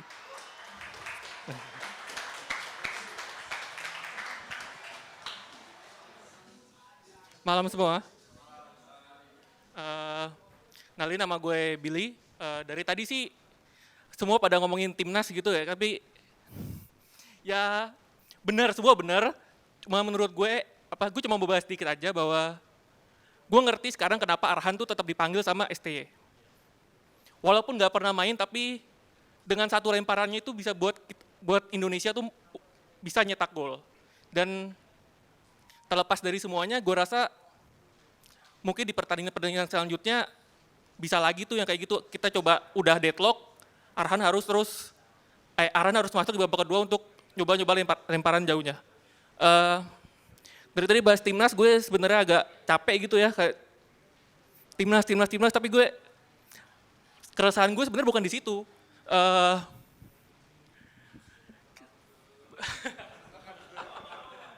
Iya, beberapa minggu yang lalu tuh sempat muncul hashtag tuh namanya timnas baik, sepak bola baik gitu. Menurut gue tuh aneh banget gitu, kayak itu tuh nggak bisa disatuin di mana timnas kita baik, tuh sepak bola kita juga ikut baik. Kayak misalnya tadi sore, tuh ada pertandingan Dewa United sama Persik Kediri. Itu gue sengaja banget gue nonton sebelum ke sini. Gue di sini cuma mau menyampaikan aja nih nggak tahu nih bakal ditayangin apa enggak. Tapi kayaknya serem banget gitu ya. buat Pak Erick Thohir, saya yakin Bapak akan terpilih selanjutnya menjadi ketua PSSI. Saya nggak tahu, tapi saya yakin sekali itu Bapak akan kepilih lagi. Jadi pesan saya yang pertama buat Pak Erick adalah tolong Pak Liga 1 kita.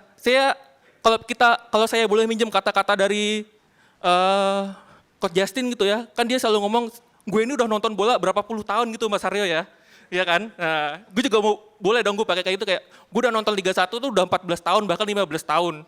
Dari gue nonton pertama kali sampai sekarang itu nggak ada sama sekali perubahannya. Jadi buat Pak Erick tolong banget nih, timnas kita udahlah. Kemarin juga kata Pak Arya juga terakhir gue nonton, katanya setelah Kevin Dick tuh udah selesai gitu. Proses-prosesnya kita apa tuh, kan nggak boleh ya. Ya proses kita mencari pemain tuh terakhir kata Pak Arya di Kevin Dix, ya udah gitu. Jadi maksud gue adalah selanjutnya Liga 1-nya juga harus gitu.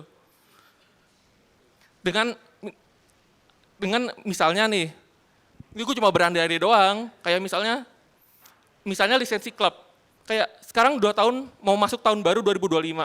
Kalau misalnya Pak Erick kepilih lagi, itu kan nanti misalnya kita 4 tahun dari sekarang, misalnya 2029 gitu. 2029 misalnya klub-klub Liga 1 wajib punya lisensi. Itu kalau bisa wajib banget. Terutama juga kalau kita lihat banyak banget kayak udah klubnya di kasta tertinggi tapi stadionnya kayak kandang sapi gitu ya.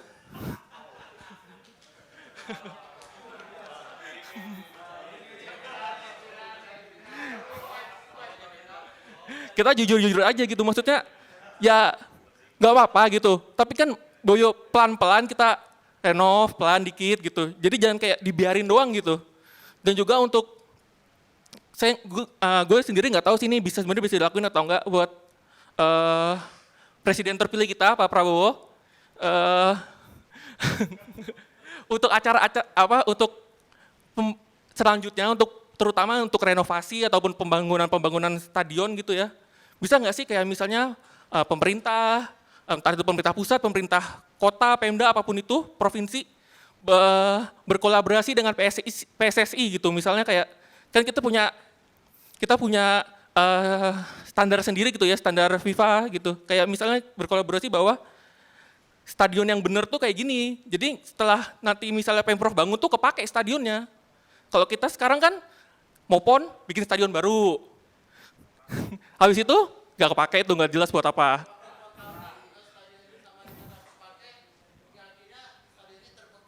Iya, banyak. Banyak,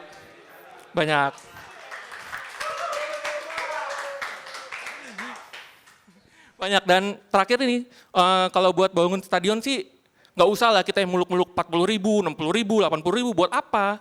Karena rataan penonton kita tuh paling cuma 15.000, 20.000. Jadi nggak perlu bangun yang gede-gede. Kecil tapi fasilitasnya tuh bagus. Nggak gede tapi habis itu nggak jelas buat apa gunanya gitu kan. Pemain juga pasti ngerasain kalau walaupun kecil tapi kalau dia full house terus itu kan pasti atmosfernya beda gitu Mbak. 20.000 tapi full dengan 20.000 tapi kapasitasnya 80.000 gitu. Nah ini terakhir ya, kan? Terakhir buat supporter timnas, buat STI juga, siapapun nanti yang ngelatih di AFF gitu ya, kayaknya kita harus ngeberi penghormatan buat kapten kita, Fahrudin Arianto, karena itu kayaknya akan jadi terakhir kali dia main di timnas gitu. Ya, itu aja sih dari saya. Terima kasih. Luar biasa, tepuk tangan dulu dong buat Billy. Gue sebenarnya banyak setuju nih, barusan nih Billy nih datang, jujur gue baru ketemu hari ini kan, materinya tuh isinya daging semua bro. Tapi banyak cabenya masalahnya. Daging semua tapi ada cabenya, jadi kita yang makan enak tapi setiap makan aduh. Tapi emang bener sih, kadang salah satu ini pengalaman dari temen gue itu kemarin ngurus salah satu acara musik lah, gue nggak bisa bilang spesifik ya, acara musik kan banyak nih. Ketika temen gue ini survei ke sana, waduh luar biasa bang, itu seperti di pinggirnya itu kolam lele, aduh tribunnya itu udah cocok buat syuting film zombie, wah. Kaget gue kaget. Iya kan tapi Jos, pernah nonton film zombie kan?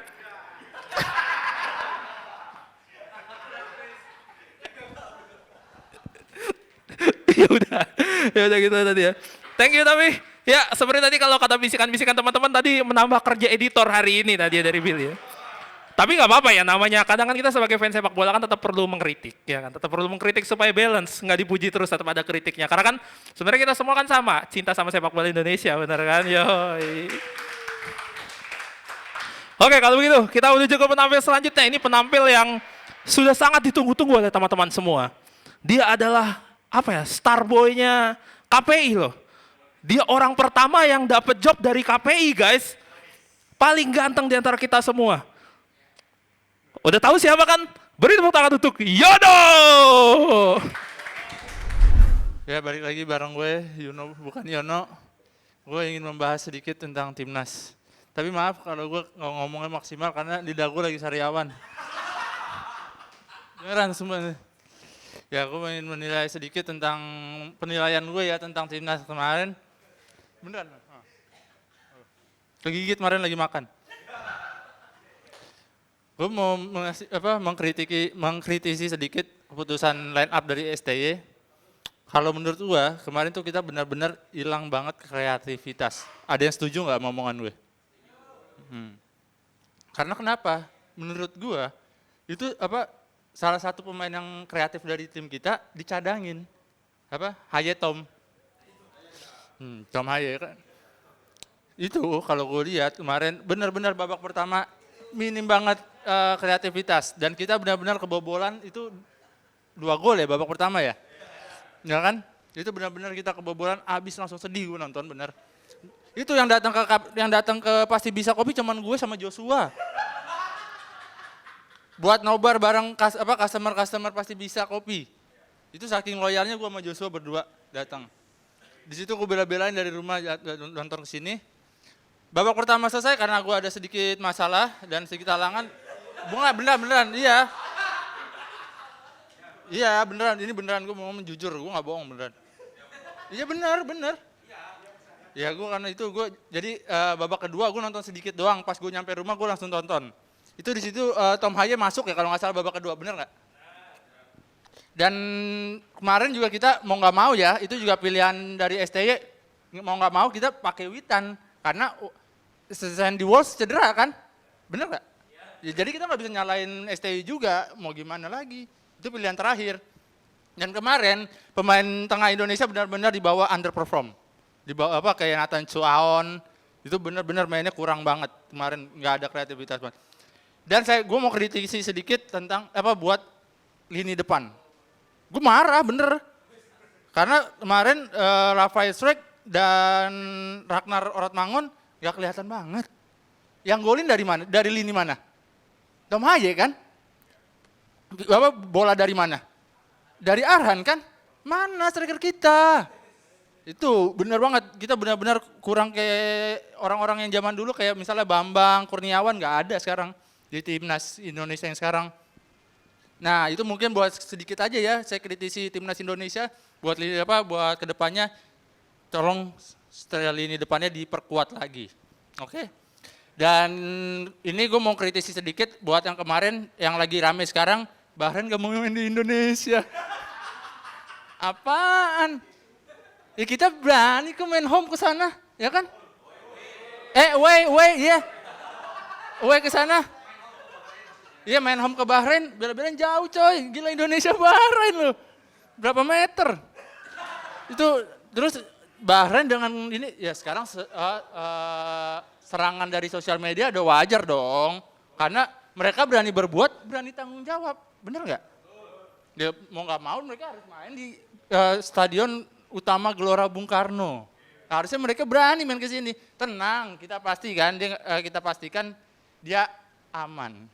Tapi nggak nyaman. Ya, mungkin itu. Oke? Sedikit aja ya dari gue, Yuno bukan Yono. Pada bahagia kan? Oke, terima kasih. Thank you. Yoi, tepuk tangan buat Eros Chandra.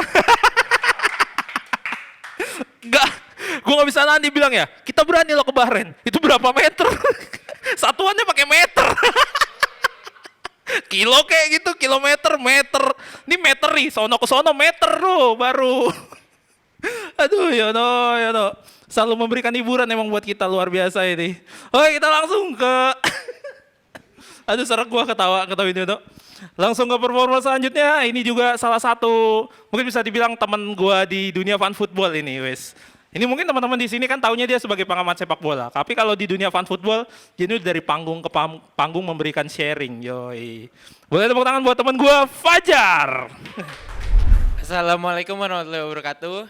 Selamat malam semuanya, selamat malam Mas Sabto, Bang Rizal, sama Bang Gerardo. Malam ini gue mau nyampein tentang timnas, karena kita materinya timnas kan. Cuman sebelumnya gue mau nerusin yang disampaikan sama Bang Billy, kalau harapan klub-klub Liga 1 fasilitasnya diperbagus gitu ya kali ya maksudnya ya. Cuman Gue ini setahun main game bola itu bisa 160 sampai 190 game. Jadi seminggu itu bisa main 3 sampai 5 kali game, mini soccer sama bola. Gue pernah beberapa kali main di lapangan yang dipakai sama Liga 1, bahkan sama Piala Dunia kelompok umur yang kemarin. Nah, cuman gue nggak pernah nemuin lapangan yang setelah selesai acaranya itu dirawat sesuai sama standar FIFA. Gue nggak pernah nemuin satupun. Bahkan satu lapangan paling bagus di satu tempat yang kita semua tahu, itu perawatannya juga nggak sesuai standar FIFA.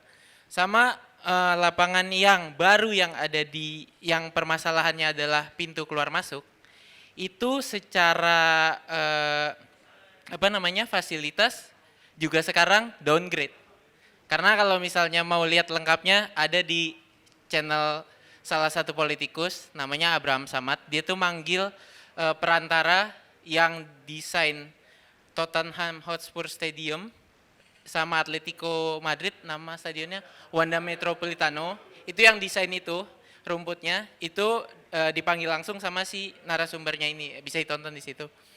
Itu sedikit, jadi kalau menurut gua harapan kayak gitu agak mustahil, tapi mungkin ya, nggak ada yang nggak mungkin karena. Nah, pindah ke timnas. Timnas kemarin kalah 2-1 lawan Cina. Jujur gue nggak nonton karena gue main mini soccer. Nah, gue juga mau minta maaf, outfit gue terbatas hari ini karena gue lagi cedera, kena tackle kemarin, telak banget. Dan gak bisa pakai sepatu, jujur aja gue nggak bisa pakai sepatu.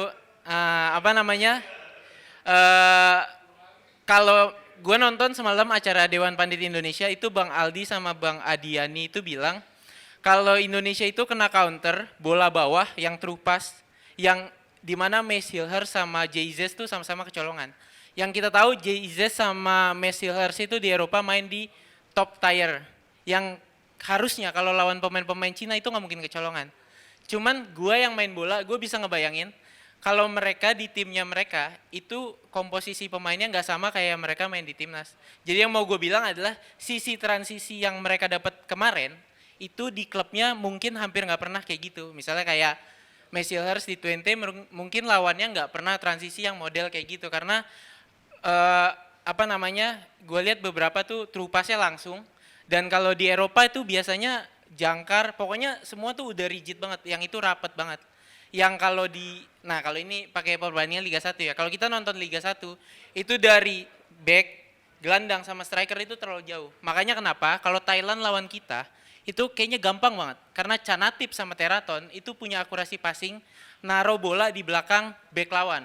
Yang itu di Eropa tuh yang punya Kevin De Bruyne, Xavi.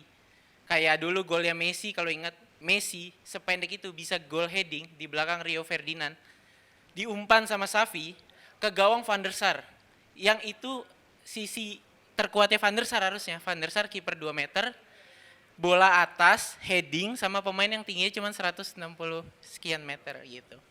Jadi ya gue pikir pemain-pemain yang ada di top tier Eropa yang kita punya, Tom Hai, Calvin Verdong, Mace Hilhers, sama nanti ada Kevin Dix, itu harus jadi starter sih. Mungkin Sintayong kesalahannya itu doang, tapi nyalain Sintayong jangan sampai bikin kita nyuruh Sintayong untuk out. Sintayong udah ngelakuin banyak hal sebelum ini, jangan sampai itu bikin kita lupa. Selamat malam semuanya, gue Fajar Reski signing off. Thank you. Oke teman-teman, boleh tepuk tangan lagi buat G Pamungkas. Banyak artis kita memang di sini ya kan. Di tackle-nya kenapa Bang Fajar? Maksudnya sengaja nggak orang? Oh nggak sengaja. Kirain soalnya kan sekarang banyak banget video-video fan football keluar tiba-tiba tackle berbahaya. Oh enggak ya? Oh Anda membela teman. Oh bagus. Bagus. Ya memang kan kalau fan football kita nyarinya experience ya, bukan menang kalah ya. Dan itu memang benar sih. Kadang benar juga kalau kata Bang Fajar, kita sebagai yang anak-anak fan football main dari lapangan ke lapangan secara nggak langsung walaupun kita bukan pemain pro pasti kan ngerasain ya kayak akhirnya tuh kita kayak ya gue juga pernah main di beberapa stadion yang dipakai Liga 1 gitu kan. Akhirnya begitu kesana juga kayak ya pantas gitu. Ada satu venue yang gue mabol kesana yang akhirnya gue ya kalau kayak gini ya pantas aja nggak lolos verifikasi buat pertandingan timnas gitu. Nggak boleh disebutin gue stadionnya apa nanti bahaya soalnya udah cukup kerjaan tim sensor hari ini ya. Oke selanjutnya sebelum Ini kayaknya tadi udah banyak yang tampil, udah tanpa sadar satu persatu performer udah tampil, lalu tinggal semakin menyusut jumlahnya. Tapi ada satu yang datang di akhir-akhir, yang selalu memberikan kita dengan warna-warnanya di setiap materinya. Wis, langsung serius gitu mukanya memang ya. Oke, kalau gitu boleh kita sambut. Tepuk tangan untuk Rehan. Oke, assalamualaikum warahmatullahi wabarakatuh. Aduh, mana nih gua ya? Baru lihat nih TV-nya nih. Oke, sekarang gua mau ya nanti tolong di-insert ya Bang ya. Tadi di screenshot aja terus di-insert. Masukin ke sebelah Bang Joshua aja nih. Nggak mau kosong nih. Daripada bola mending gua kan. Oke. Dari Bang Fajar ya namanya ya. Seminggu main 3 sampai 5 kali, Bang. Kasih paham Rodri, Bang. Sosokan mau kurangin jadwal, kasih paham Rodri, Bang, sama Carvajal. Mereka aja 2 cedera. Di tackle masih bisa di sini. Rodri berarti dia yang kurang berarti. Aduh.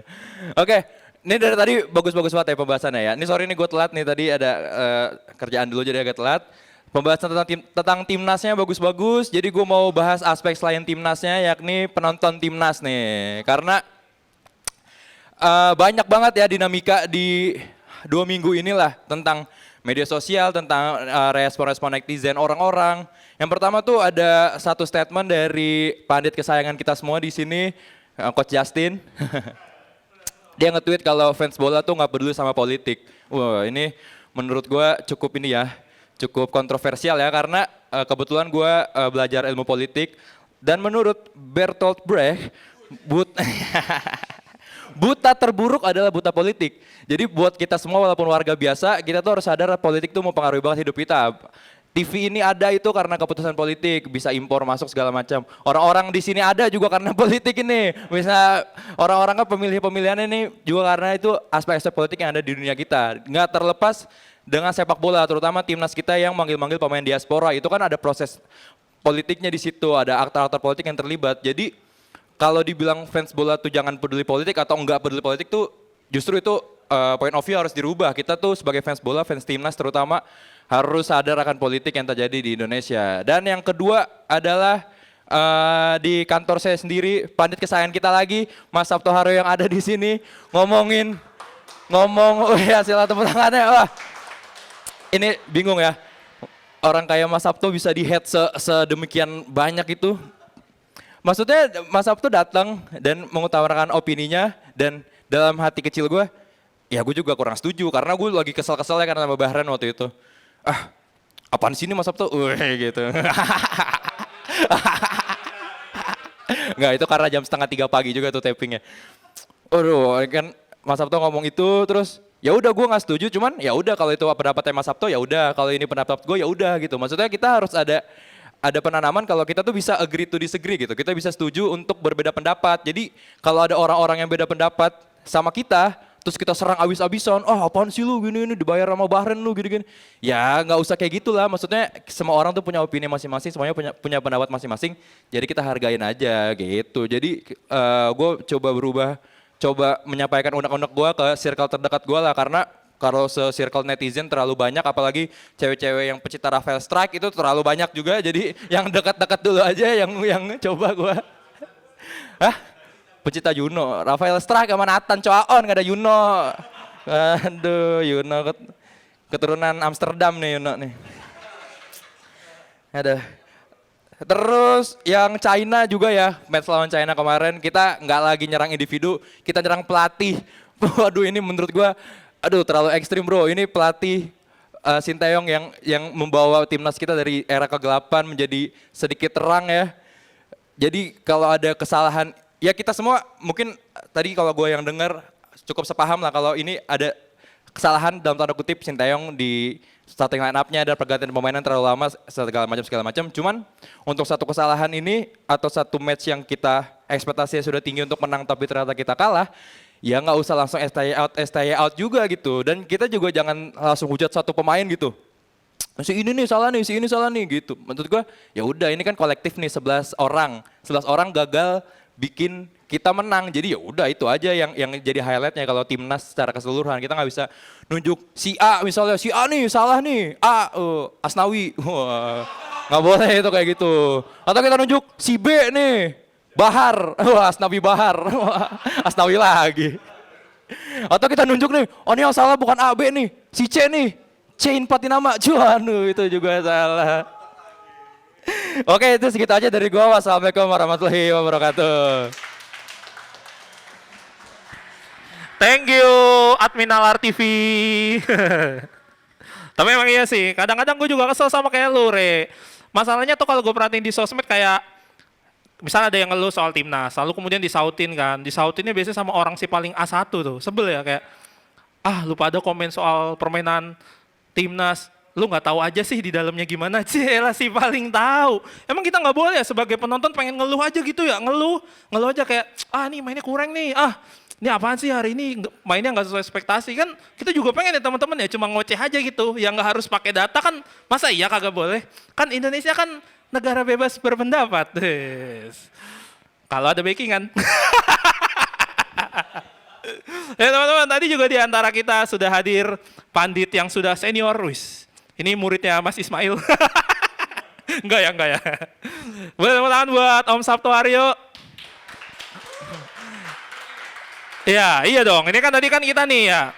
Tadi kita pandit-pandit kalau kata komen-komen di akun Jebret Media di KPI kan pandit-pandit bocil. Pandit-pandit bocil ini sudah tampil. Mungkin inilah dia karena semua tadi gue lihat di daftar list absen semuanya sudah tampil, sudah maju satu-satu. Ini mungkin saatnya di raja terakhir ya. Raja terakhir ya, supaya kita mendengarkan langsung bagaimana tanggapan Om Sabto Aryo mungkin tentang kita semua, atau kita juga mau dong kalau dari pandit senior, dari yang berkecimpung langsung di dunia sepak bola, gimana sih timnas ini kemarin di 2 pertandingan? Oke, boleh kita sambut langsung aja Om Sabto Aryo.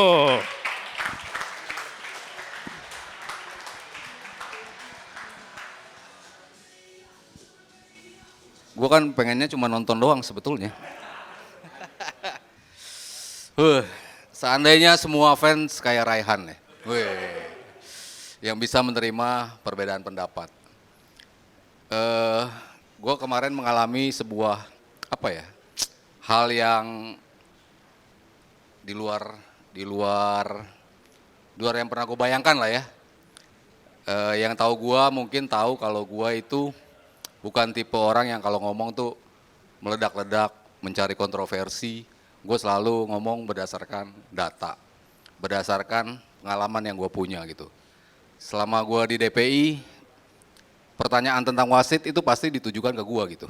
Karena gue baca Laws of the Game, gue ngikutin IFAB, gue cukup lama lah menonton pertandingan sehingga punya banyak perspektif lah tentang wasit gitu. Ketika bicara sepak bola internasional, antar klub gitu, pandangan-pandangan gue tuh kenapa bisa diterima gitu. Oh iya, perspektifnya adalah seperti ini. Dia handsball, betul dia handsball. Apakah handsball itu cukup untuk jadi penalti? Itu kan hal yang berbeda. Gue jelaskan kenapa enggak. Ada jarak, proximity, ada segala macam lah keputusan wasit. Dan setiap wasit akan berbeda menilai sebuah pelanggaran. Wasit A mengatakan penalti, wasit B belum tentu mengatakan itu sebagai sebuah penalti. Argumen-argumen gue bisa diterima oleh pihak satu ataupun pihak kedua gitu. Tapi ketika gue ngomongin timnas, argumen gue mendadak nggak bisa diterima. Kan gue jadi bingung ya. Padahal perspektif yang gue berikan ya sama ketika gue menilai pertandingan sepak bola internasional gitu. Gue menilai wasit cukup fair, yang gue bilang selama 90 menit. Itu yang gue highlights. Perkara Bahrain doyan guling-gulingan ya itu tabiat mereka lah ya. Cuman jangan sampai kita mendekati mereka sampai terjadi kontak. Mereka akan menggunakan itu untuk guling-guling. Dan betul itu dilakukan oleh mereka. Tapi memang pelanggaran, walaupun soft, tetap aja sebuah pelanggaran. Jadi gue menilai wasit tetap pelanggaran-pelanggarannya masih masuk akal lah. Tidak ada terlihat yang sampai 80-20 persentasenya untuk ke fairness-nya. Gue menilainya seperti itu. Lalu tambahan waktunya, seperti kita tonton berkali-kali berulang-ulang, pelanggaran Witan itu menit ke 89. Setup dari wall-nya itu membutuhkan waktu 2 menit sampai tendangan itu dilakukan. Masih bola mati, belum berjalan, 6 menit itu belum berjalan. Ketika masuk menit 92, 6 menit itu baru berjalan. Berarti kan baru 98 itu di peluit. Ada pelanggaran juga, Marcelino. Kartu kuning. Ada tambahan lagi 40-an detik. So 2 menit 40 detik, 3 menit. Dari 96 ke 99. Itu pandangan gue yang bisa melihat kenapa wasit memutuskan seperti itu gitu. Ya cuman akhirnya dinilai sebagai gue tidak fair karena tidak membela Indonesia, gue kurang berempati seperti itu. Ya udah, ternyata belum sedewasa itu mungkin fans kita untuk menerima apapun itu. Kemarin gue sudah menyatakan permintaan maaf, terutama bagi yang biasa nonton gue, karena mereka tahu bukan itu maksud gue gitu. Cuman ya balik lagi ke apa yang dibicarakan teman-teman, jadilah kita sebagai fans yang bisa menerima pandangan orang.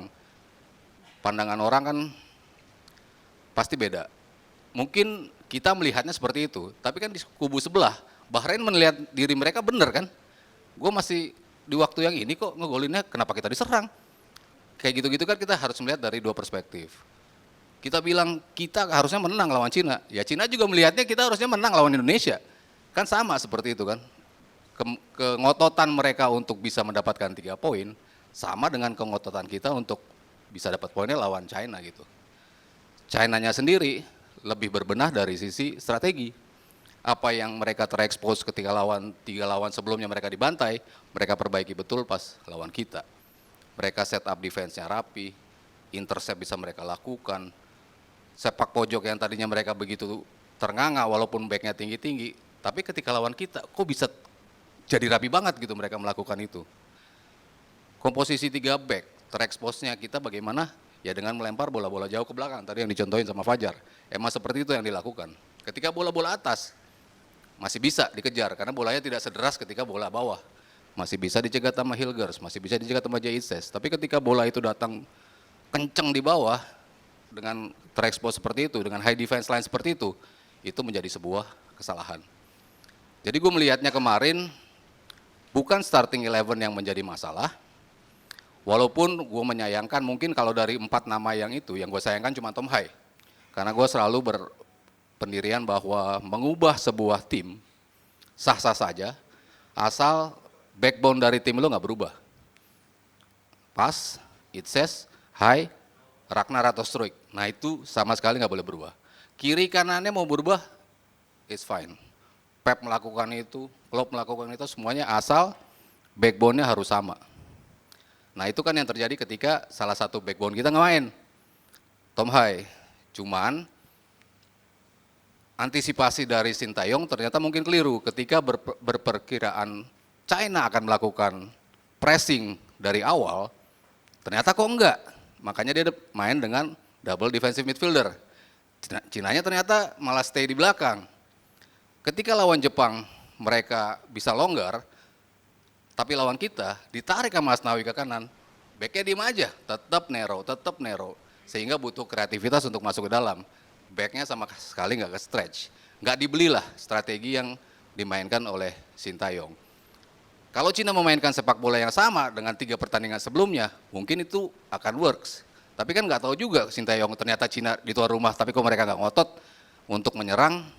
Jadi antisipasi Cina yang lebih membuat mereka tuh akhirnya bisa mengakali atau melewati apa yang kita sudah prepare sebelumnya. Tapi Sintayong menjadi seorang pelatih yang selalu bisa mereparasi kesalahan di babak pertama, pergantian di babak kedua dia lakukan, perubahan terlihat, playmaker ada, chance yang di-create lebih banyak. Sialnya, Cina udah unggul 2 gol, lebih rapat lagi defense-nya, sehingga makin sulit lagi kita untuk meraih kemenangan itu. Untuk closing mungkin gue harus bilang ekspektasi kita. Ketika bisa seri lawan Arab, ketika bisa seri lawan Australia, bukan otomatis kita akan menang lawan Bahrain, kita akan menang lawan Cina. Itu kan seolah-olah itu yang menjadi pandangan di publik kita. Wih, kita bisa nih lawan 2 raja Asia, pasti yang lawan di bawahnya bisa dong. Ya belum tentu juga. Cina setelah 3 kali kalah, apa dia nggak mau berbenah? Apa dia nggak mau nolong pelatihnya supaya nggak kepecat? Apa dia nggak mau stadionnya nggak bakal didatengin sama penonton lagi? Kan pasti mereka mau berbenah. Jadi harus kita ingat bahwa tim-tim ini ketika masuk ke round 3, semuanya kualitasnya sama bagusnya. Semuanya yang ada terbaik di Asia sekarang. Tinggal gimana memanfaatkan setiap pertandingan yang akan dihadapi.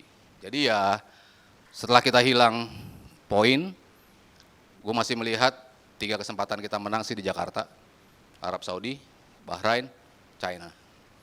Plus siapa tahu ada plot twist kita bisa menang lawan Jepang di Jakarta. Jadi dari 4 itu insya Allah kita bisa menang 3 dan Jepang atau Australia kita colong 1 skor imbang. Dan kita dapat peringkat 3 dan juga peringkat 4. Oke, thank you. Sekian dulu. Terima kasih banyak Ko Mario atas materi-materinya. Nah, kalau tadi itu materinya penuh daging dan cabai, woy. Ini daging semua dan tenderloin ini barusan ya. Luar biasa. Masakannya juga well done. Jadi kita nyantapnya tadi enak banget ya teman-teman ya. Ya itu dia tadi dari Om Haryo sebelum menutup pertemuan kita hari ini. Semuanya udah maju, semuanya udah menyampaikan opininya. Tapi tidak lengkap kalau kita belum diakhiri sama yang punya wilayah nih ya. Abang-abangan sini, ya kan Bang. Menutup dulu kita, abang siapa lagi. Oke Bang Rizal boleh kata penutupnya dulu. Tepuk tangan untuk Bang Rizal. Oke, udah ketemu ke penutup aja ya, artinya kita bakal berpisah kurang lebih seminggu lagi. Tapi nggak apa-apa, hari ini gue seneng banget sesuai sama yang gue ekspektasikan ya, karena kalian juga pada punya keresahan juga dan bisa gue katakan keresahan kita tuh sama lah, mirip-mirip. Jadi kita bisa dikatakan punya keresahan yang sama dan gue rasa sih kita ke arah yang benar ini untuk ke depannya, untuk Indonesia ini tentunya sebagai fans. Dan kita udah, tadi benar kata Gerardo, banyak dagingnya malam hari ini ya. Jadi gue rasa kalian udah bisa nerima hal itu dengan baik. Dan gue cukup ngerekap aja tadi penyampaian kalian, ada yang ngekritik soal Liga 1, ada yang ngekritik soal pemilihan starting lineup dari STI di pertandingan kemarin, yang which is fine-fine aja untuk kalian mengatakan hal seperti itu. Karena hal itu yang bisa kita harapkan supaya ada perbaikan, supaya ada perubahan tentunya dengan hal-hal seperti itu. Dan gue mau nyampein juga dari penyampaian Mas Aryo ya, soal wasit, gue justru menyayangkan kalau ada masih beberapa orang yang cukup punya influence, itu ngomong di extra time ketika lawan Bahrain itu nggak ada apa-apa. Karena gue yakin, kalian pasti ngeliat kan konten-konten kayak gitu. Nggak ada apa-apa kok, di 90 menit ke atas kok bisa tambahan waktunya sekian. Yang padahal 2 menit 30 detik itu lahir dari pelanggaran yang kita buat juga sebenarnya. Lo yang pernah main bola pasti ngerasain kan kalau ada pelanggaran, wasit pasti ngomong apa? Tunggu peluit ya, tunggu peluit dulu baru gue peluit. Dan gue yakin itu dilakuin sama wasitnya. That's why tadi Mas Aryo ngejelasin ada pelanggaran dari Witan, itu pelanggaran di menit 89 menuju ke 90. Dan kalau kalian rewatch lagi, ada di YouTube-nya AFC, itu baru ditendang di menit ke 91.49. Yang kurang lebih ada sekitar 2 menit terbuang hanya untuk nunggu setup penalti. Free kick tersebut, itu ngambil waktu yang cukup lama. Dan gue rasa kalau kita kalkulasiin, ya ujung-ujungnya di menit 98. Makanya poin gue adalah, apakah pertandingan harus berhenti di 90 plus 6? Jawabannya enggak.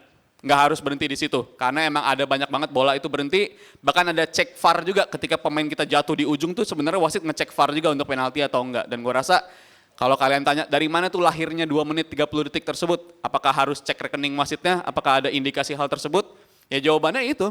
Ada hal-hal yang mengharuskan pertandingan itu restartnya harus 2 menit 30 detik. That's why itu lahirnya dari sana dan gol Bahrain juga last kick of the game. Jadi kalau kalian nonton DPI kemarin, kesimpulan dari episode yang kemarin adalah konsentrasi timnas juga harus diperbaiki lagi. Karena kita nggak bisa kebobolan ibaratnya gol-gol yang murahan lah. Karena itu gol-gol yang bisa dihindari banget. Dan juga benar, kalau kita nganggap pertandingan lawan China adalah pertandingan yang harus dimenangin, ya sama, China juga nganggap kita, lu anak baru di kualifikasi ronde 3 udah nganggap gue calculated loss. Ya mereka nggak datang dengan cara kayak begitulah.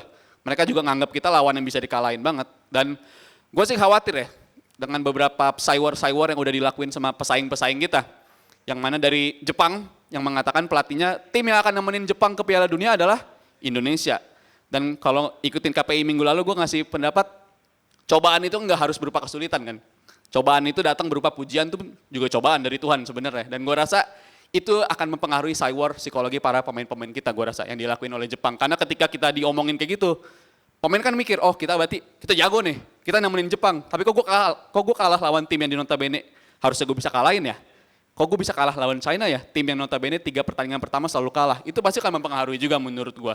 Dan gue harap perang psikologi yang dilakukan oleh para pesaing-pesaing kita ini bisa kita kelola dengan baik. Karena tampaknya ini udah dilakuin sama lawan-lawan.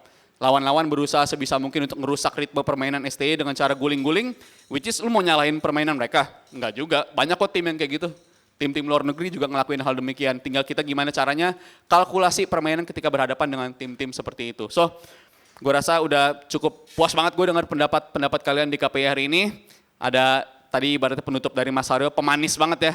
Soal penjelasan-penjelasan yang lebih enak lah kalau Mas Aryo ngejelasin itu bisa diterima. Belum tentu kalau panit-panit yang lain ngomong kayak gitu pasti nyerangnya beda tuh. Tapi kalau Mas Aryo kan lebih adem, lebih enak gitu. Jadi makasih banget yang udah hadir di KPI hari ini. Kita ketemu lagi di KPI yang akan datang.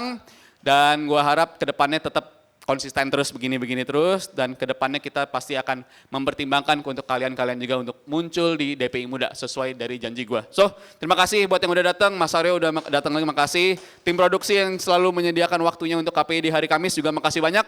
See you di kesempatan yang akan datang lainnya. Thank you. Oke, terima kasih Bang Rizal, menutup juga apa yang saya sampaikan Bang Rizal. Tentunya gue bilang terima kasih buat teman-teman semua yang hadir di sini, yang udah ngisi absen, yang sudah berani maju. Buat Om Haryo juga terima kasih.